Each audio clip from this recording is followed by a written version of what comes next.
আসসালামু আলাইকুম দর্শক। তো আমরা আইসোমেট্রিক ড্রয়িং দেখে একটা প্রজেক্ট রেডি করছি। তো এই প্রজেক্টটা আপনাদের সামনে এক্সপ্লেন করব যে আইসোমেট্রিক ড্রয়িং দেখে আমরা কিভাবে একটা প্রজেক্ট রেডি করি।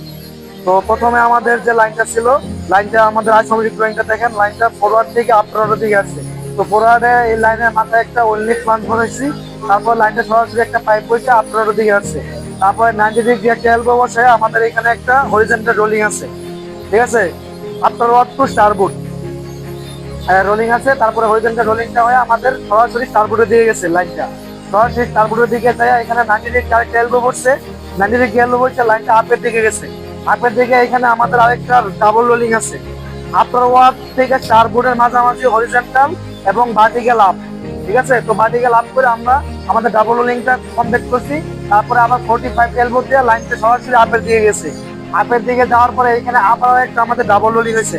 ডাবল রোলিংটা হলো আপনার ওয়ার্ড টু ফোর সাইডের দিকে হরিজন্টাল এবং ভার্টিক্যাল আপ হয়ে 45 ডিগ্রি এলবো বৈশা আবার লাইনটা সরাসরি আপনার রোডের দিকে আসছে। আপনার রোডের দিকে এসে আবার একটা 90 ডিগ্রি এলবো করছে, 90 ডিগ্রি এলবো বৈশা লাইনটা আবার সরাসরি আপের দিকে গেছে। আপের দিকে যাওয়ার পরে এখানে আমরা একটা ইকুয়ালিটি বসাইছি। ইকুয়ালিটি বসানোর পরে লাইনটা একটা লাইন আমাদের ফরওয়ার্ডে দিয়ে গেছে এবং একটা আপে এখানে আমরা অনলি ফ্লাঞ্চ দিয়ে এখানে সমাপ্ত করছি। তো ফরওয়ার্ডে যাওয়ার পরে এখানে ফরওয়ার্ডে আমাদের আরেকটা ইকুয়ালিটি বসছে। একটা শাখা আমাদের ভার্টিক্যাল ডাউন হয়ে ফোর সাইডে দিয়ে গেছে এবং আরেকটা শাখা আমাদের ফরওয়ার্ডে যায় স্লিপ অন প্লান্স দিয়ে ওইখানে আমাদের শাখাটা শেষ করছি। তো এদিকে আবার ফোর সাইড থেকে ভার্টিক্যাল ডাউন হয়ে আবার ফোর সাইডে যায় এখানে আমাদের বসাইছি স্লিপ অন প্লান্স বসাইছি।